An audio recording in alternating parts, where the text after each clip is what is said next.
Métamorphose et permanence, j'apporterai ici un regard essentiellement historique. Cela souligne les limites de mon ambition. Je considère volontiers l'histoire comme une ancilla philosophiae, comme un auxiliaire indispensable pour la philosophie, mais je n'aborderai pas de front, ici, maintenant, les questions philosophiques. Je ne traiterai même pas de front la question reconnue comme philosophique et délicate de la définition de l'eugénisme. Je me contenterai d'une définition un peu lâche, et je considérerai comme eugéniste toute forme de sélection de l'homme par l'homme, qui est une formule qui peut avoir cours. Sélection de l'homme par l'homme, et ce, quels que soient les moyens employés, quels que soient les preneurs de décision, quelles que soient les fins poursuivies. Les moyens sont variés. Parmi eux, on pense naturellement à la sélection des reproducteurs et des reproductrices, la sélection également des ayants droit à la reproduction, c'est-à-dire aussi à la stérilisation forcée. Parmi les moyens de l'eugénisme, on connaît évidemment l'élimination, qu'elle soit prénatale ou postnatale. Ces moyens eux-mêmes peuvent être imposés par l'État, recommandés plus ou moins fortement par la structure sociale, ou laissés au choix, réputés authentiquement libres, des couples et des individus. Quant à la fin poursuivie, elle peut être l'amélioration de l'espèce humaine, dans son ensemble, elle peut être la préservation de la pureté supposée d'un groupe humain particulier, la fin poursuivie peut être la performance économique d'une nation, voire le simple confort des éducateurs. Vous voyez, j'englobe dans le terme d'eugénisme toutes ces possibilités. C'est la première question philosophique qui a trait à l'eugénisme, sa définition. La seconde question, naturellement, c'est bien sûr la caractérisation métaphysique de l'homme, et ça, je n'en traiterai pas ici. Je ne traiterai pas davantage cet autre ensemble de questions vers lesquelles on glisse d'ailleurs sans doute trop vite, à savoir les questions morales. Je ne suis pas là pour porter un jugement moral, pour essayer de présenter un peu d'histoire. Effectivement, les questions morales affleurent pourtant rapidement. Comment qualifier les actes concrets qu'ont inspiré, ou qu'inspirent encore les eugénismes anciens ou modernes? Faut-il, selon les cas, les assimiler à des homicides, à des blasphèmes, à de la démesure, à de la désespérance? Peut-on les considérer comme relevant, à l'inverse, du bon usage, de la puissance que le Créateur lui-même a donnée à sa créature sur la nature, sur la cité, et sur lui-même? Une fois encore, je n'en traiterai pas directement, même si ces questions vont se trouver rapidement en sous-jacent à mes développements historiques. Je vais donc brosser simplement une histoire, une fresque historique sur le temps long, de l'eugénisme, des eugénismes. Et mon propos est de mettre en évidence trois éléments simples qui me fournissent mon fil directeur. Alors, premier élément, l'eugénisme n'est pas une invention moderne. Dit autrement, ce serait faire beaucoup d'honneur à la modernité que de lui attribuer la paternité d'une idée radicalement nouvelle. Il y a évidemment un corollaire, c'est qu'il existe un ou des eugénismes anciens qu'il faudra essayer de caractériser, et je me risquerai à une très brève histoire des eugénismes grecs, à travers, nous sommes en bonne compagnie, à travers Lycurgue, Platon et même Aristote. Ce sera mon premier point. Mon deuxième point, c'est que si l'eugénisme n'est pas une invention moderne, l'eugénisme moderne a pourtant ses traits propres. Certains sont bien connus. L'eugénisme est né, l'eugénisme moderne est né du rejet du christianisme. Ça, tout le monde le sait. D'autres traits sont moins connus, et je m'étendrai donc un peu davantage dessus.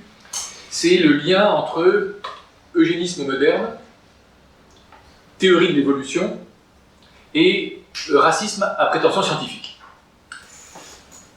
Si je parle d'un eugénisme moderne, ça veut dire qu'il faudra s'efforcer de situer son apparition, et je placerai le point de bascule, voici un peu plus de 150 ans, dans le courant des années 1860. C'est-à-dire à peu près entre l'abolition de l'esclavage en 1848 et la constitution du Deuxième Reich en 1870. À cette bascule, j'associerai un nom emblématique, celui de Charles Darwin. C'est couramment célébré comme un héros de la science moderne et comme l'un des pères de la laïcité. Ce n'est pas moi qui le dis, ce sont ces épigones modernes. Enfin, le père de la laïcité est en l'occurrence aussi le père du racisme dit scientifique. Je voudrais vous la faire revivre aussi, ce sera le deuxième point de mon exposé. Et puis il y a un troisième point que je voudrais mettre en évidence, quelque chose qui n'est pas logiquement nécessaire, mais qui se trouve historiquement avéré, c'est que l'eugénisme va de pair avec un certain regard sur la société, sur la famille, sur les relations entre ceux qui ont été créés hommes et femmes, et bien sûr sur l'enfant né ou à naître. Que l'on ne se méprenne pas, je m'attacherai à mettre en lumière de simples coïncidences historiques factuelles.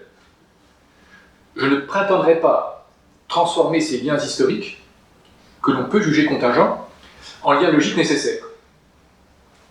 Pour vous donner mon point de vue, ces liens logiques sont quasi nécessaires, mais de fait ne sont pas immédiats. Dit autrement, je pense pouvoir établir que l'eugénisme moderne souffre à tout le moins d'une hérédité lourdement chargée, qu'il souffre aussi de mauvaise fréquentation dans son enfance, mais je ne traiterai pas de la question de savoir si l'on peut, malgré tout, au prix d'une bonne éducation, sauver ce rejeton mal né et originellement mal entouré. J'ouvre juste la question de savoir, je ne traiterai pas, si dans une perspective un peu post-teilhardienne, on ne pourrait pas légitimer moralement les méthodes eugénistes si répandues aujourd'hui, ne serait-ce que pour user du pouvoir que Dieu a donné à l'homme, pouvoir qui lui permet peut-être d'améliorer l'humanité. Dans cette perspective, qui pourrait commencer à tenter certains, refuser l'eugénisme serait une faute, serait un crime, quelque chose comme non-assistance à espèces à améliorer. Une nouvelle fois, je ne traiterai pas de ces questions, je laisserai la réponse à ceux qui me succéderont, et je me contenterai d'un peu d'histoire, en laissant, comme je l'aime, largement la parole à mes sources. Eh bien, je vais donc commencer par l'histoire ancienne, commencer par la Grèce, ce qui est toujours plaisant. Alors, je vais réveiller aussi les eugénismes grecs, ce qui le sera un peu moins. Mais jetons un regard sur l'eugénisme avant la lettre, l'eugénisme avant l'eugénisme, puisque, comme ça a été mentionné, le mot lui-même n'apparaît que dans la seconde moitié du XIXe, sous la plume de Galton, en anglais, mais avec une étymologie grecque, ce qui n'est sans doute pas un hasard. Commençons par la Grèce, remontons loin dans le temps. Je vais parler de l'eugénisme avant la lettre, dans une Grèce en quelque sorte avant la Grèce. Partons vers Sparte, la cité militaire volontariste qui a pu tant séduire un Maurice Barrès. Partons vers la Grèce archaïque, vers son premier législateur. Relisons Lycurgue. Enfin, plus précisément, on ne va pas relire Lycurgue, dont on n'a aucun écrit direct. Lisons Plutarque, nous racontant Lycurgue. Plutarque, je le mentionne, est un véritable historien, rigoureux dans sa démarche, dans ses sources, et qui ne vivait, après tout, qu'un petit millénaire, semble-t-il, après son sujet. Citation de Lycurgue, de Plutarque. Voici ce qu'on rapporte des règlements de Lycurgue sur les mariages. Il taxait de vanité et de sottise les règlements des autres législateurs sur le mariage. Il cherche, ces autres législateurs cherchent, disait-il, pour leurs chiennes et pour leurs juments, les meilleurs clients et les meilleurs étalons, Ils les obtiennent de ceux qui les ont à force de prière ou à prix d'argent. Et leurs femmes, ils les renferment dans leur maison. N'est-ce pas, ajoutait-il, pour leur propre malheur, que des pères contrefaits engendrent des enfants défectueux. Alors, fin de citation, provisoirement. Donc, autrement dit, un mari contrefait doit choisir pour les enfants que portera sa femme un géniteur d'élite, tout comme il choisirait un étalon de race pour s'accoupler avec ses juments. Bon, il est inutile de mentionner la parenté avec des fantasmes tout modernes relatifs à des banques de sperme fournies par des prix Nobel. Notons aussi que laisser à un autre, mieux fait que lui, tenir le rôle de géniteur, c'est quand même, là aussi, une pensée qu'on aurait espéré ne pas trouver en Grèce. Mais c'est bien la pensée de Lycurgue, et le père qui laisse un autre que lui faire le travail de l'étalon en sera récompensé dans la personne de ses enfants. La pensée de Lycurgue, je le mentionnerai éventuellement dans la communication écrite, ne semble pas toujours parfaitement cohérente. Mais je suis, toujours sur Lycurgue, raconté par Plutarque, un père n'était pas maître d'élever son enfant. Dès qu'il était né, il le portait dans un lieu où s'assemblaient les plus anciens de chaque tribu. Les plus anciens le visitaient, et s'il était bien conforme, s'il annonçait de la vigueur, ils ordonnaient qu'on le nourrit, et lui assignaient pour son héritage une des 9000 parts de terre.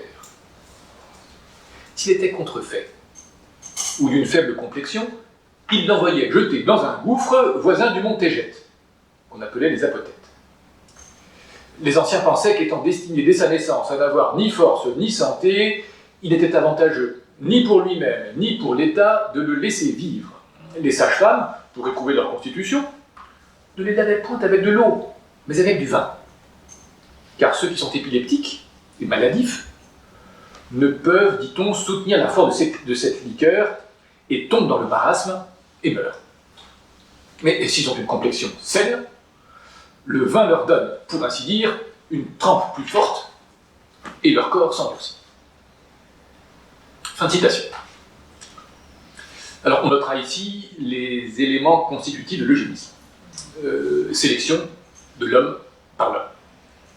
En l'occurrence ici, il y a d'abord une sélection par les géniteurs d'élite, et ensuite, par élimination postnatale, on jette l'enfant dans un gouffre des apothètes. On notera un eugénisme imposé par l'État. J'ai mentionné le rôle des anciens dans chaque tribu. On notera une sélection admise par la structure sociale. Vous voyez, on notera le rôle des sages-femmes et le protocole médical mis en œuvre. Alors, que le protocole médical puisse faire sourire est une chose, mais enfin, il était bien validé par la structure médicale, technico-scientifique de l'époque. Et puis, une sélection dont la finalité est très claire, c'est le bien de l'État, ce qui, en un sens, pourrait peut-être se défendre, pas très longtemps, mais pourrait peut-être se défendre, mais on invoque déjà à l'époque le bien de l'individu, ce qui, pour le coup, est assez difficile à comprendre. Alors, voilà pour le cœur de la pensée eugéniste d'un Lycurgue. On notera aussi dans la même vie de Lycurgue, rapportée par Plutarque, les éléments suivants. Négation du mariage monogame fidèle, puisque l'on peut et que l'on doit choisir un procréateur extra-conjugal. Bon, première chose, donc là, je l'aurai la citation facilement. On va noter également la négation du rôle d'éducateur auquel pourraient prétendre, assez naturellement, semble-t-il, les parents selon la chair. Non, Lycurgue est très clair là-dessus. Je cite là pour le coup, il prétendait que les enfants n'étaient pas en particulier à leur père, mais qu'ils appartenaient à l'État. Il voulait donc, je cite, que les citoyens eussent pour père non des hommes vulgaires, mais les personnes les plus vertueuses. Et donc là, on dissocie bien la génération selon la chair et l'éducation. Alors, autre point qui se trouve tout à fait chez Lycurgue, et c'est là aussi où cette Grèce archaïque, présocratique, nous rappelle étonnamment le monde, certains aspects seulement du monde contemporain. Lycurgue met en place un strict égalitarisme homme-femme, une certaine supériorité des femmes, et qui se traduit par deux choses que la chaleur ambiante va faire ressentir particulièrement ces temps-ci, l'identité du vêtement, et, dans toute la mesure du possible, mesdames, excusez-moi, la nudité des femmes. Je cite à nouveau Plutarque. Lycurgue prit des femmes tout le soin dont elles étaient susceptibles. Il voulait que les filles se fortifiassent en s'exerçant à la course, à la lutte, à lancer le disque, le javelot, afin que les enfants qu'elles concevraient prissent une plus forte constitution dans des corps robustes. Pour prévenir la mollesse d'une éducation sédentaire, il les accoutuma à paraître nus en public, comme les jeunes gens. Alors oui, c'est donc nudité certainement relative, mais enfin, même costume que les jeunes gens, et en fait, peu de costumes. Donc je pourrais détailler sur ces questions-là, et je passe, en arrivant à cette anecdote, les femmes spartiates pouvaient-elles penser et dire avec confiance ce que Gorgo, femme de Léonidas, donc déjà beaucoup plus tard, ce que Gorgo, femme de Léonidas, répondit à une femme étrangère qui lui disait « Vous autres lacédémoniennes, vous êtes les seules femmes qui commandiez aux hommes. » C'est que nous sommes les seuls, répondit Gorgo, qui mettions au monde des hommes. Donc avec là aussi un rôle qui est savoureux également, qui évoque bien des choses, et puis il va sans dire que pour Lycurgue, là aussi, on dissocie le rôle de génitrice et le rôle d'éducatrice, tout comme on avait dissocié le rôle de géniteur et le rôle d'éducateur. Alors vous allez me dire, j'ai été chercher Plutarque et Lycurgue. Est-ce que tout ceci est bien sérieux? Et si nous nous tournions vers Platon, notre cher Platon, vers l'immense Platon, qui est quand même un des pères de notre sagesse, que trouverions-nous? Eh bien, à mon immense regret, vous trouveriez exactement la même chose. Alors là, j'ai apporté la République parce que je pense que vous passeriez un bien meilleur moment si vous lisez, passer la fin de mon temps à lire un peu de la République. Mais je vais devoir sauter, mais on trouve chez Platon, c'est le 5e livre de la République, exactement la même chose. Eugénisme par sélection des géniteurs, puis par choix sélectif, avec alors chez Platon une pointe de machiavélisme, puisque il faut que les géniteurs et les génitrices ne sachent pas trop comment ils sont choisis pour s'accoupler, et que ceux qui ne sont pas dignes d'engendrer soient mis à l'écart de manière plus discrète. Il y a chez Platon, on va retrouver la nudité des femmes, la possibilité pour les jeunes gens qui se sont signalés à la guerre de s'accoupler avec une plus grande liberté aux femmes dignes d'engendrer aussi. Donc le fait de confier des enfants à mesure qu'ils naîtront entre les mains d'autres que leurs parents, bien sûr, la nudité des femmes, hein, les femmes de nos gardiens. Vous savez, les gardiens dans la République, c'est la caste supérieure. Les femmes de nos gardiens quitteront leurs vêtements, puisque la vertu leur en tiendra lieu. Une belle confiance dans la vertu masculine. Les femmes de nos gardiens quitteront leurs vêtements, puisque la vertu leur en tiendra lieu. Elles participeront à la guerre et à tous les travaux qui concernent la garde de la cité, sans s'occuper d'autre chose. Et puis, Platon est explicite, en particulier sans s'occuper de leurs enfants. Bien sûr, c'est le même esprit que Lycurgue, les femmes de nos guerriers seront communes toutes à tous, et on va dire tous à toutes. Aucune d'elles n'habitera en particulier avec aucun d'eux, de même les enfants seront communs, les parents ne connaîtront pas leurs enfants, ni ceux-ci leurs parents. Bien sûr, vous retrouverez également les mêmes comparaisons que chez Lycurgue avec la sélection animale. Donc là aussi, qui n'est pas un concept récent. Il y a même quelques points, vous voyez, si on essaie de comparer, de faire une sorte de jeu de cette erreur entre Lycurgue et Platon. Platon est un tout petit peu plus explicite, puisqu'il entend conserver sa pureté à la race des gardiens. Citation. Là aussi, pour terminer sur Platon, puisque là aussi, lors de l'échange, l'un des protagonistes remarque qu'effectivement la vie sera belle pour les femmes, puisqu'elles seront déchargées du poids de leurs enfants dès la naissance. Elles se contenteront d'engendrer. Et voici le commentaire: tu rends la maternité bien facile aux femmes des gardiens. Et réponse: il convient en effet qu'elle le soit. Donc nous voici chez Platon, et qui est un peu aussi notre maître à tous, à beaucoup d'égards.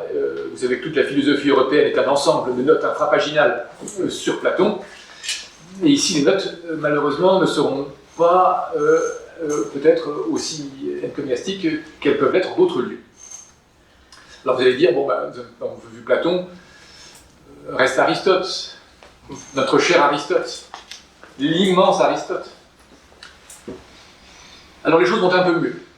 Il y a une très belle critique de la République de Platon, que vous avez trouvée au livre bêta des politiques.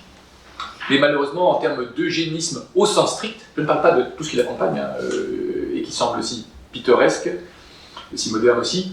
Non, mais en termes de strict eugénisme, ce qu'écrit Aristote ne vaut qu'à peine mieux.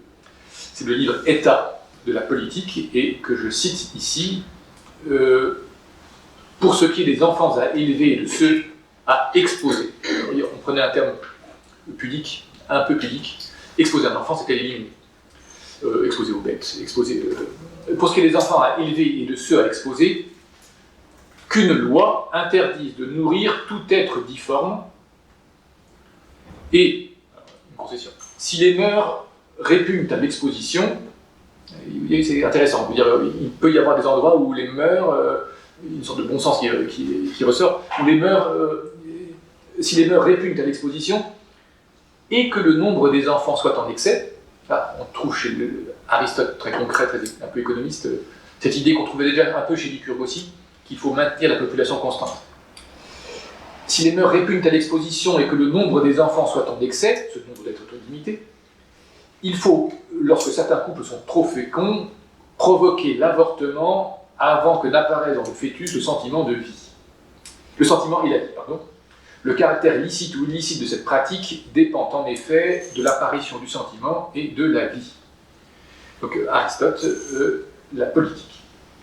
Et là, on retrouve les thèmes que j'ai mentionnés, eugénisme par élimination postnatale, ou en l'occurrence prénatale, et élimination postnatale systématique, politique, des difformes.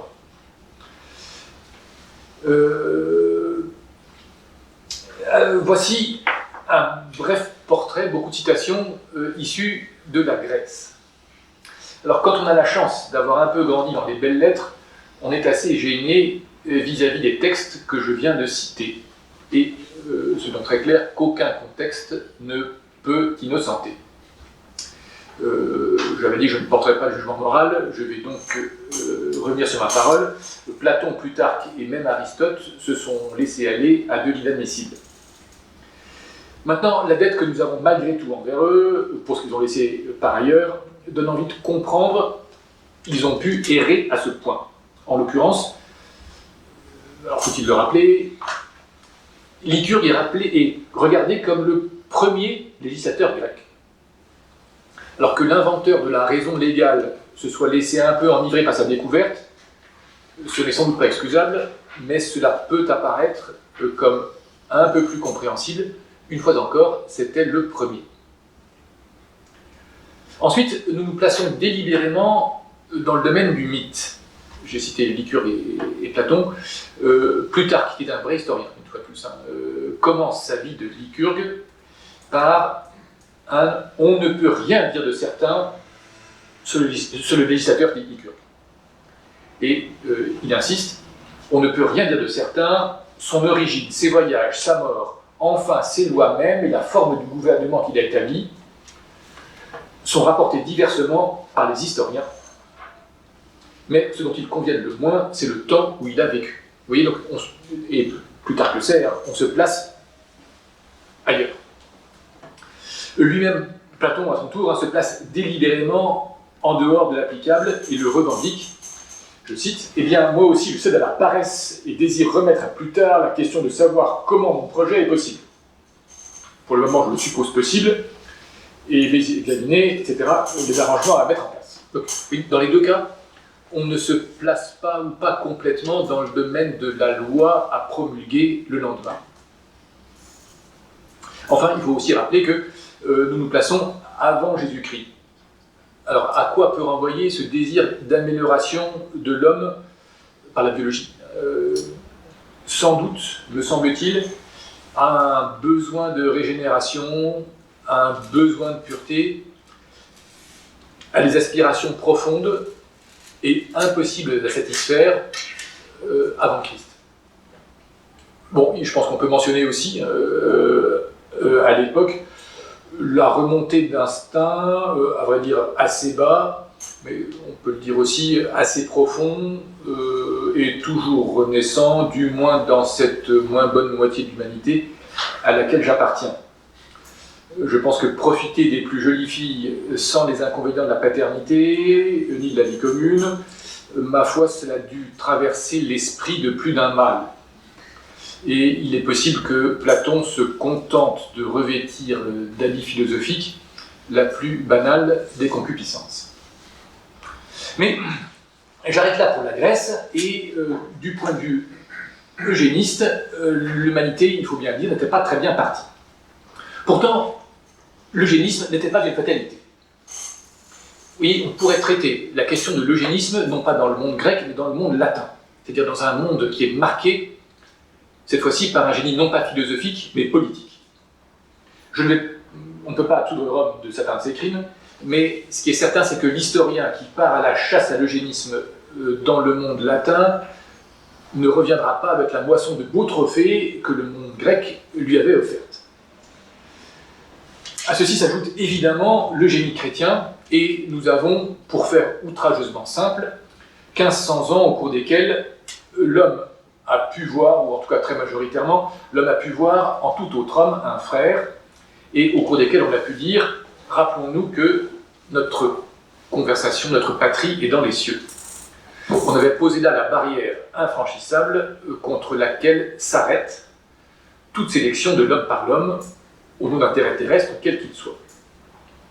Alors, on pourrait préciser un petit peu cette vision très répandue, mais trop peu formalisée sans doute, en essayant de dégager quelques traits propres à ces 1500 ans libres d'eugénisme, 1500 ans qu'il ne faut sûrement pas idéaliser, mais qui ont quand même porté un regard sur l'homme. Et la réponse est simple et concise, dans la vision qu'on a pu appeler la philosophia perennis, l'homme est un animal rationnel. Alors, l'homme est un animal, là aussi ça relève de l'évidence, on pourrait même dire que s'il fallait chercher les animaux auxquels l'homme ressemble le plus, c'est évidemment le grand singe qui utilise ses mains à peu près comme nous. La marque n'est pas de moi, elle est de Saint-Augustin. Dire cela, ça n'est que constater des ressemblances morphologiques tout à fait objectives. Tout ça pour dire que le caractère animal de l'homme n'a jamais été nié. Avec ceci, si l'homme est un animal, il n'est pas un animal comme les autres. Et là aussi, si je reprends un petit peu ce regard classique sur l'homme, ce regard met au cœur l'intelligence qui confère à l'être humain une place très particulière. Lorsqu'on Aristote même, étudie les caractères de cette intelligence, on est amené à reconnaître qu'elle dépasse de beaucoup la sensibilité animale, qu'elle permet d'aller au-delà de conditionnements strictement matériels, et si elle dépasse les conditionnements matériels, ça veut dire qu'elle ne peut être insufflée que par un agent qui est lui-même, au moins en partie, immatériel. Intervention d'un agent immatériel, c'est Aristote qui a établi ce point, vous le trouverez dans le De la génération des animaux, et Aristote dit que l'âme humaine vient, Turatène, du dehors, d'un extérieur. Alors, cet extérieur, ce dehors qui insuffle l'âme humaine, la tradition chrétienne lui a bien sûr donné un nom, mais je voudrais dire que même sans avoir étudié la philosophie, c'est quelque chose que savent au fond tous les parents du monde, du moins si la pression sociale et politique ne les a pas privés d'une partie d'eux-mêmes. Dans cette merveille qui est un petit homme, d'ailleurs petit ou grand d'ailleurs, il y a plus que ce qu'un homme tout seul, qu'un couple a pu produire. Les parents humains engendrent un corps, ce qui était déjà une grande chose, mais sur ce qu'ils ont conçu, quelqu'un passe et insuffle une âme immortelle, ce qui impose également un certain sens du mystère. Vous voyez, donc première conséquence sur le regard porté sur l'autre, mais cette première conséquence liée à la reconnaissance de l'intelligence, a une deuxième conséquence, c'est que l'unité du genre humain résulte aussi d'une relation particulière à ce quelqu'un qui l'a fait homme, et dont il est l'image. La relation entre deux êtres humains ne peut donc être très différente de la relation entre deux ruminants. Et dans ces conditions, je le mentionne au passage, la question de la race ne se pose pas, ou se pose dans des termes très superficiels.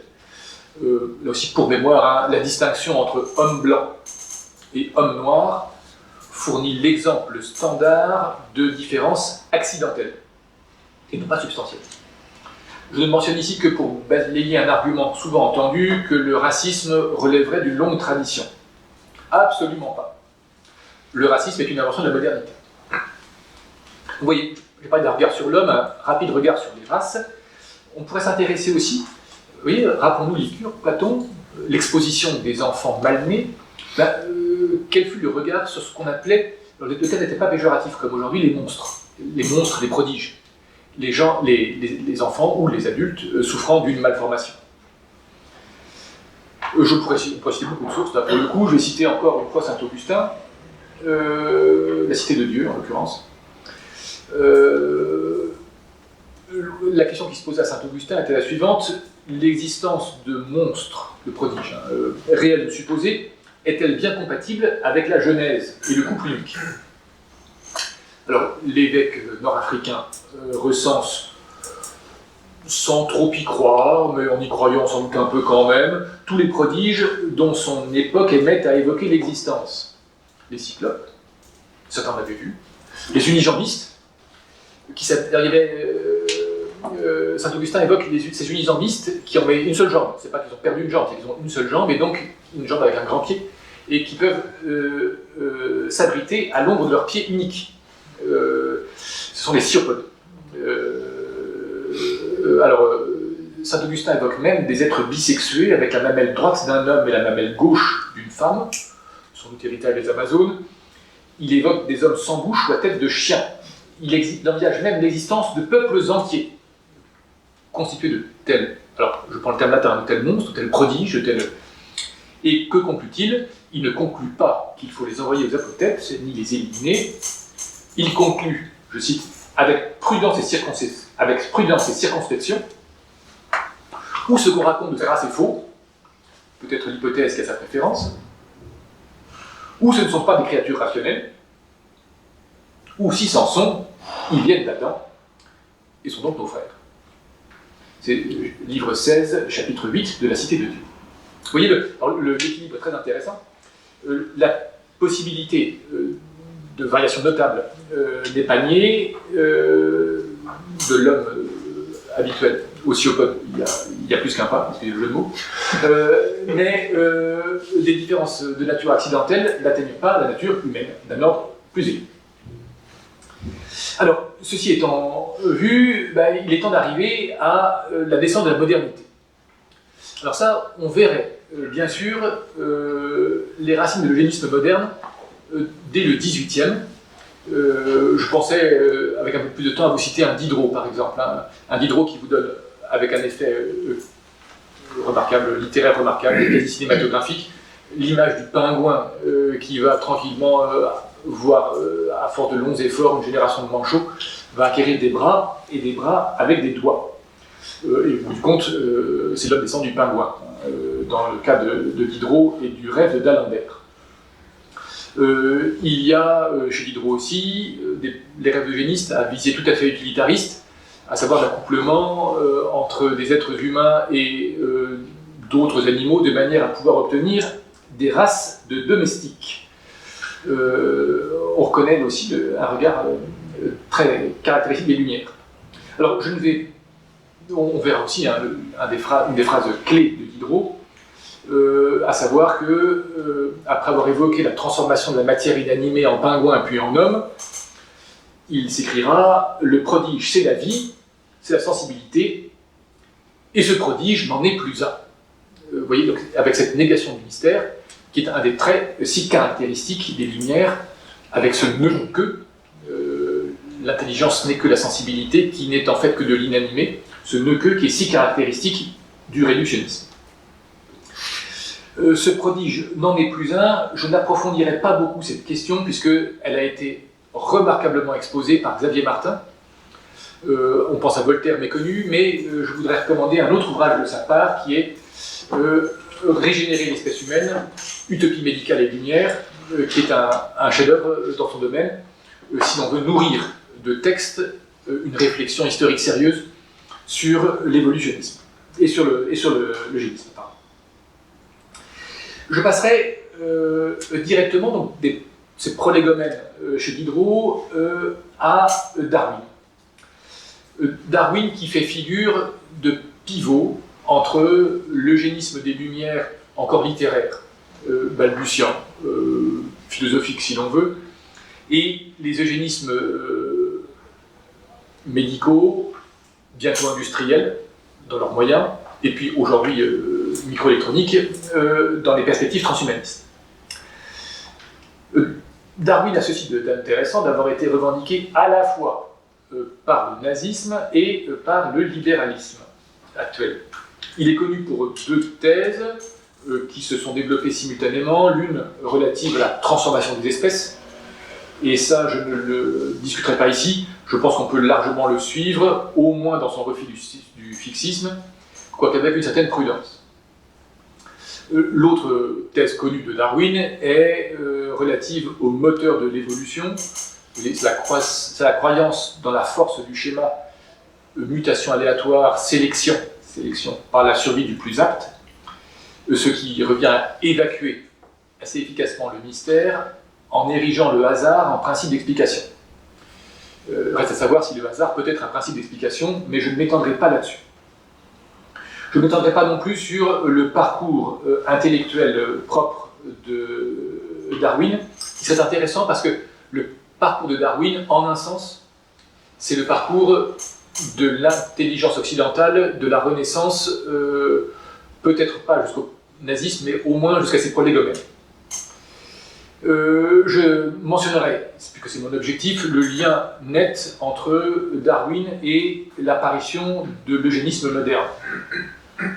Et également son lien fort au racisme. Et là, je vais donner quelques citations avec des procédés rhétoriques qui sont si caractéristiques et que sous une forme différente, on retrouve tellement aujourd'hui. L'homme peut supporter, donc c'est, je cite La descente de l'homme, 1871, l'homme peut supporter avec impunité les plus grandes différences de climat et résister à des changements considérables des conditions d'existence, mais cette remarque est seulement vraie quand elle s'applique aux races civilisées.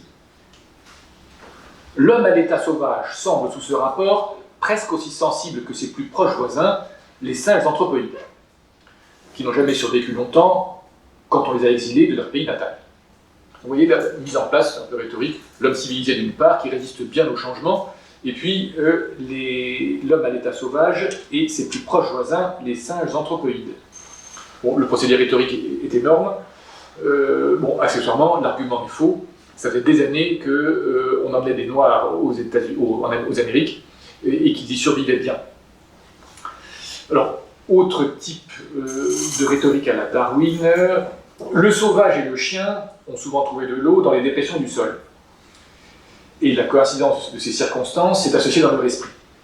Un homme civilisé ferait peut-être quelques raisonnements généraux, mais tout ce que nous savons sur les sauvages nous autorise à penser qu'il ne le ferait sans doute pas, et le chien ne le ferait certainement pas.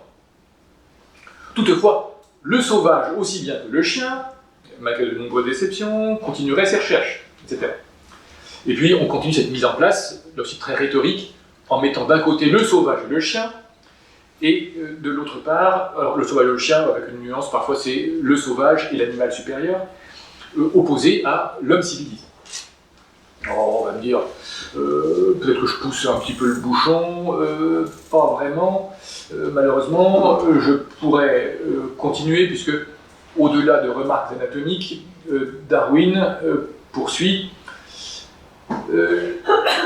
Chez les sauvages, les individus faibles de corps ou d'esprit sont promptement éliminés, et les survivants se font ordinairement remarquer par leur vigoureux état de santé. Quant à nous, hommes civilisés, nous faisons au contraire tous nos efforts pour arrêter la marche de l'élimination. Nous construisons des hôpitaux pour les idiots, les infirmes et les malades. Nous faisons des lois pour venir en aide aux indigents. Nos médecins déploient toute leur science pour prolonger autant que possible la vie de chacun. Les membres débiles de nos sociétés civilisées peuvent donc se reproduire indéfiniment. À l'exception de l'homme lui-même, personne n'est assez ignorant ni assez maladroit pour permettre aux animaux débiles de se reproduire. Alors, Darwin a un peu une nuance. Notre instinct de sympathie nous pousse à secourir les malheureux. La compassion est un produit accidentel de l'instinct que nous avons acquis dans le principe au même titre que les autres instincts sociables. Et il conclut, nous devons donc subir sans nous plaindre les effets incontestablement mauvais qui résultent de la propagation des êtres débiles. Bon, vous voyez, ce n'est pas exactement l'humanisme qu'on lui attribue toujours. Et puis, surtout, je vais terminer par ce passage qui m'est particulièrement cher, parce qu'il est au moins très très clair. Darwin, vous voyez, théorise une sorte d'eugénisme un peu malgré lui. Vous voyez, un peu de réticence, et malgré tout, ce serait quand même tellement bien. Mais enfin, il voit loin, et dans un avenir assez prochain, si nous comptons par siècle. Les races humaines civilisées auront très certainement exterminé et remplacé les races sauvages dans le monde entier. Il est à peu près hors de doute qu'à la même époque, les singes anthropomorphes auront ainsi disparu. Alors, où Darwin veut-il en venir? En fait, il veut répondre à ceux qui disent qu'il ça manque de maillon, on manque de maillon entre le singe et l'homme. Alors, Darwin avait trouvé le sien, c'était le nègre. Et là, Darwin insiste, oui, aujourd'hui, la lacune semble importante, mais dans quelques siècles, la lacune sera donc beaucoup plus considérable encore, car il n'y aura plus de chaînons intermédiaires entre la race humaine, qui, nous pouvons l'espérer, aura alors surpassé en civilisation la race caucasienne actuelle, et quelque espèce de singe inférieur, que le babouin, au lieu qu'actuellement, la lacune n'existe qu'entre le nègre ou l'australien et le gorille. Vous voyez, donc c'est difficile d'être aussi net dans la suite, la grande chaîne de l'évolution. Il y a des traces, le gorille, l'australien ou le nègre, et le caucasien qui peut encore pouvoir s'améliorer. C'est une admirable perspective, et effectivement, l'homme, le vrai, va encore continuer à évoluer. Quant aux nègres et aux gorilles, ils auront disparu. Bon, alors, mentionnons que c'est faux, au passage, le peuple gorille est mal parti, en revanche, les populations africaines sont dépassées le milliard. Bon, ça veut juste dire, en passant, que la théorie de Darwin ne conduit pas à des prédictions correctes, ce qui serait, excusez-moi de le rappeler, la moindre des choses que l'on est en droit d'exiger d'une théorie. Alors, que retenir de ce mélange bizarre? Darwin malaxe sans cesse des observations scientifiques et une rhétorique plus que douteuse. Et c'est le double aspect qu'on trouve aussi aujourd'hui, avec un regard froid d'entomologiste, à en perdre le sens, y compris de l'animal, appris comme un tout, et en même temps une rhétorique sinueuse extrêmement habile. Alors j'ai mentionné quelques au sein de ces procédés, asséner le sauvage et le chien, puis le nègre et le babouin, etc. Mais il y en a beaucoup d'autres. À ce malage rhétorique correspond aussi un malassage intellectuel. Et nous avons de fait hérité d'un univers intellectuel bien brouillé. Nous baignons dans le paradoxe de l'homme des Lumières qui s'est glorifié son intelligence pour se dépêcher d'y renoncer. J'ai cité Diderot. C'est drôle, vous voyez, Diderot est l'exemple même du penseur qui s'est fait à la fois Dieu et singe en même temps. Vous voyez, c'est ce qui est assez caractéristique des Lumières aussi. Nous avons hérité de Darwin un regard sur l'homme qui lui aussi est brouillé. Donc Darwin qui mélange l'eugénisme raciste le plus bestial et des protestations philanthropiques. C'est aussi en cela que Darwin est un moderne. C'est aussi en cela. On pourrait citer beaucoup de cas contemporains avec des autorités morales comme des acteurs ou des sportifs qui sont capables de pleurer toutes les larmes de leur corps en sortant d'un film comme Rain Man et qui le lendemain signent des pétitions en faveur de toutes les pratiques d'élimination des plus faibles. Pour ce qui est de la postérité de Darwin, vous voyez, vous l'avez positionné sur ce point de bascule, il y a un livre, vous voyez, avant Darwin, il y a un livre pour moi qui est Xavier Martin, Régénérer l'espèce humaine. Après Darwin, il y a un livre qui est pour moi celui de Dante Pichot, qui est remarquable aussi, La société pure, de Darwin à Hitler. Pichot a un beau courage intellectuel et il rappelle que son sujet est tabou à cause du lien immanquable que l'on veut à tort rendre exclusif entre eugénisme et nazisme. Mais pas du tout, rappelle Pichot. L'eugénisme a fait plus de morts que l'antisémitisme. Et en 1941, alors que les nazis gazaient les déficients mentaux au vu et au su de la terre entière, un Huxley ou un Müller pouvaient écrire aux États-Unis que l'eugénisme était un acquis de la religion de l'humanité. L'un des deux eut le prix Nobel et l'autre fut nommé directeur de l'UNESCO. Et je ne parle pas du transhumanisme actuellement. Alors j'atteins la fin du temps qui m'a été imparti. Je pense avoir à peu près tenu mon programme, je le rappelle. Je voulais montrer trois choses. D'abord, l'eugénisme n'est pas une invention moderne. Ensuite, l'eugénisme qui n'est pas une invention moderne a pour sens et très propre, parmi lesquels des liens historiques, je ne dis pas logiques, mais je dis des liens historiques avec le refus de tout mystère et le racisme à prétention scientifique.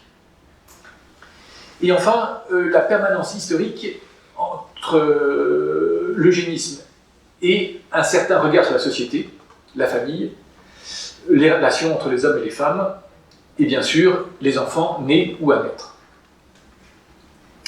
Alors, dans cette perspective qui est assez sombre, un peu brouillée, peut-on trouver quelques paroles claires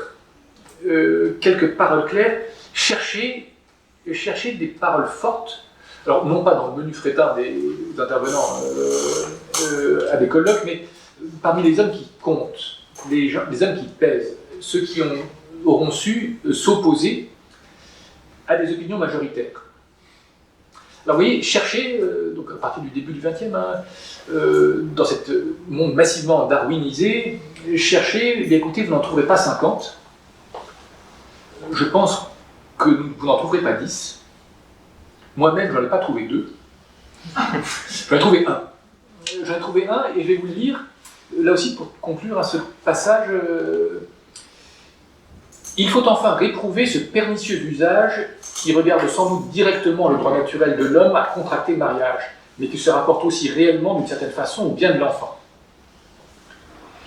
Il en est en effet qui, trop préoccupés des fins eugéniques, ne se contentent pas de donner des conseils salutaires pour assurer plus sûrement la santé et la vigueur de l'enfant, ce qui n'est certes pas contraire à la droite raison, mais qui mettent la fin eugénique au-dessus de tout autre, même d'ordre supérieur, et qui voudraient voir le pouvoir public interdire le mariage à tous ceux qui, d'après les règles et les conjectures de cette science, leur paraissent, par raison de l'hérédité, devoir engendrer des enfants défectueux, fussent-ils personnellement aptes au mariage. Bien plus, ils veulent que ces hommes soient, de par la loi, de gré ou de force, privés de cette faculté naturelle par l'intervention médicale, et il ne s'agit pas d'une peine sanglante imposé par l'autorité publique comme châtiment d'un crime, ou pour prévenir des attentats futurs. Mais non, contre tout droit divin et humain, on attribue aux magistrats une faculté qu'ils n'ont jamais eue et qu'ils ne peuvent avoir légitimement. Tous ceux qui agissent ainsi oublient complètement que la famille est plus sacrée que l'État et que surtout les hommes ne sont pas engendrés pour la terre et pour le temps, mais pour le ciel et pour l'éternité. Alors, j'arrête ici cette citation que je retrouve toujours avec émotion, puisque j'ai lu pour la première fois il y a un peu plus de 25 ans, avec celle qui se trouve actuellement au 2e rang. C'est un extrait de l'encyclique Casti Connubii du pape Pie XI, en 1930. Alors que l'eugénisme multipliait ses ravages intellectuels et humains dans tous les pays dits civilisés. Et je vous renvoie à nouveau à l'ouvrage d'André Pichot. Alors, on cherchait un homme libre, nous avons trouvé le serviteur des serviteurs de Dieu. Je peux le dire, je pense, dans cette assemblée, au Collège Saint-Germain, je crois que nous pouvons y trouver un motif de foi. Lorsque Jésus-Christ dit, c'est la finale de Saint Matthieu, « Je suis avec vous tous les jours jusqu'à la fin des temps », il ne nous trompe pas. C'est un motif de foi, mais c'est aussi un motif de courage, de fierté, ou tout simplement de reconnaissance envers celui en qui est la vie, lumière des hommes, lumière qui brille dans les ténèbres, et que les ténèbres n'ont pas arrêté. Et je vous remercie.